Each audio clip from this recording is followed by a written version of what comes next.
Hey guys, Quentin here again, doing another video, another reloading video for you.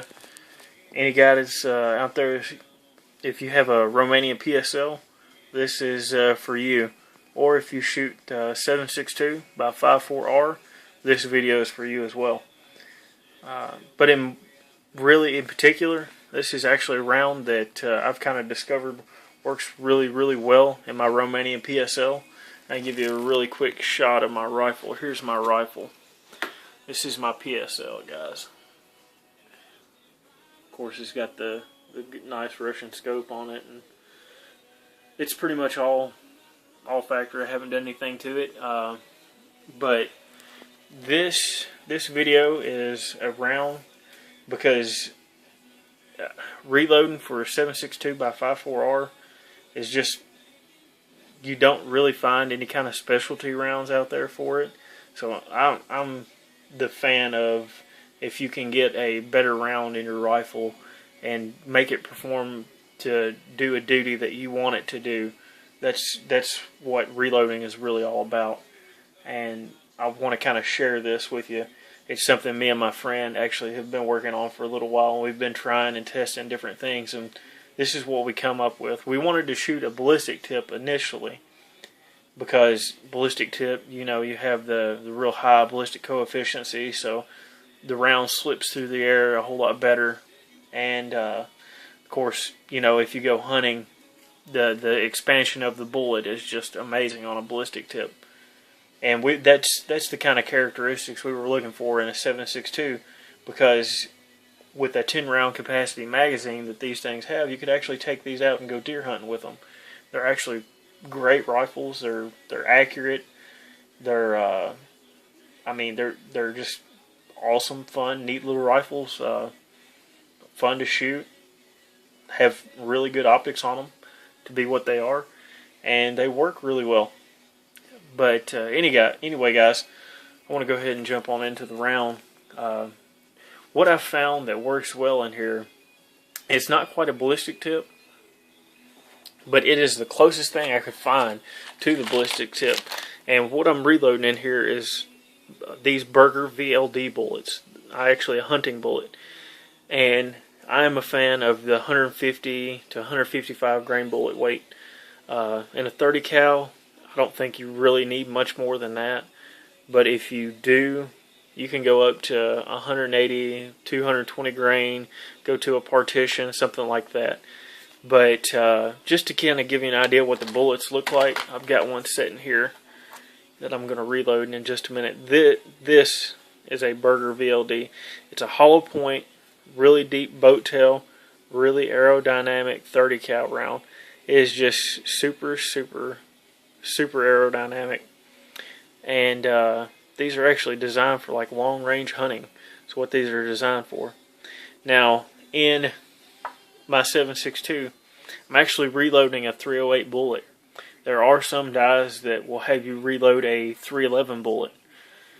I just have a Lee die, and in my die set, it specifies a .308 bullet. And technically speaking, a 308 will work, but when it was originally, you know, ammo from Russia is originally .311 or .312. So it's slightly larger because they measure metric and we measure standard, so our measurements are off just slightly. But I have had really good luck with this round. It cycles through my weapon fine. And I'll kind of go into that in a little more detail here in just a minute. But I want to go over the round, what I'm loading here. Here I've got a piece of, it's actual Winchester brass. I don't know how well you can see the head stamp on it. But it's Winchester brass that I shot. And I recommend not using Winchester metric ammo. It is horrible. It does not function well in your PSL. It actually caused a firing pin breakage in my PSL, and I'm not a fan of the metric cal. Now, if you had like a bolt action 9130 Mosin Nagant, you could probably run this through it fine, have no problems. But my PSL, it really thoroughly messed it up. But anyway, using this Winchester brass here, and we're actually going to be loading with 45 grains of Varget, and I've just started using this powder, so it's one of those new things, and I've kind of, since I've started using this powder, I've kind of fell in love with it. It's actually turned out to be a really nice powder. Love it. Of course, Ogden usually always makes really good powder, really good product. So really happy, really pleased with it. But anyway, to reload, all you need to do is grab your funnel for your powder, stick it on your case, and pour your powder.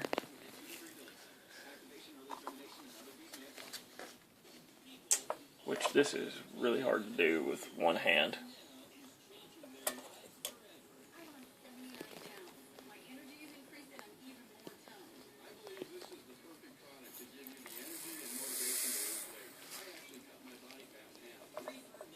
And there we go. We've got our case charged. Now that we've got our case charged, we're going to stick it in our press. And I've already got my case sized and primed beforehand. So you want to go ahead and size and prime your case. And I've got my bullet set up to the depth that I want, which I'll go over that here in just a minute as well. My overall length for my cartridge. And I run it on through. Bam. Got a mean looking 7.62 by 5.4R coming out of this thing. And let's grab our calipers, which are over here, and check out our overall length here. Now, you don't have to be exactly on the money. I know some people, they're really particular about their overall length with their case. I am not that crazy on my overall length. If it's, a few thousandths from one to the next, I'm not shooting a target. I'm just using this to go out and basically hunt with. That's the primary objective with this round. But anyway, I'm running about 2.69 is what I'm looking at. Probably close to 2.70. Or 9.70. So 2.970, I'm going to say somewhere in there. You don't want it any longer. You can run it a little bit shorter, but you want it somewhere in that vicinity. But that's going to be our overall length on this thing, guys. And I want to go over and show you a round I got sitting in my mag already. Here's a round I've got. It's loaded up in my PSL mag. And if you look, we've got just enough clearance in the front of the mag for it to clear. I mean, it is super tight in there. Your clearance is everything on this, because you want your bullet to run out long enough for it to have that accuracy, but you want it to fit in your magazine as well. So it's kind of like walking a tightrope with this thing. But it's worked well. And one more quick note, guys, if you do go out and decide to hunt with this, another thing you're going to want to do with this round, and the gun is really finicky about loading specialty rounds. It was pretty much designed for full metal jackets. That way the full metal jacket, because it comes to such a sharp point and it's all metal, it can feed up into the gun more easily. And ballistic tips, that polymer tip tends to jam up and hang and get disformed as it's going into the gun, like like the polymer tip that's on this guy right here. That polymer tip on that thing, it tends to get beat up pretty good going into the gun, and we noticed that it kept jamming and having a lot of hangs on us as we were out trying to shoot and zero our weapons. So that was one of the big problems that we ran into. And of course, you can't run a soft point or anything like that because it would really jam and really hang, and just really don't want to run a soft point. It's not as aerodynamic. So that's how we came up with these Burger VLDs. They're just super low drag. They come to such a fine point. They're almost like a full metal jacket, but yet they're a hollow point, so you can still hunt with them. They're awesome. They work really well. But whenever you go to load your gun, you always want to make sure that you actually load the first one in by dropping it in the chamber and then closing the bolt down on that round, and then actually loading your magazine in your magazine well. And we found that if you actually load your weapon that way, or load your PSL that way, we actually found that it functions flawlessly. Whenever the action comes back, it picks up the next round, feeds it. We've not had any problems that way. And my buddy actually got a deer last year with his PSL, so I didn't take mine. I actually took my 50 Beowulf out and ended up not getting a single shot off last year, so kind of deciding on what to take this year, and it may be the PSL. So guys, if any of you are out there hunting or target shooters, I hope you enjoy it, and if you do go out and load you some of these up, let me know how they do in your rifle, and hope you have fun out on the range, guys, and if you do go hunting, hope you get that deer that you're looking for. Anyway, take care, and God bless. Y'all have a great day.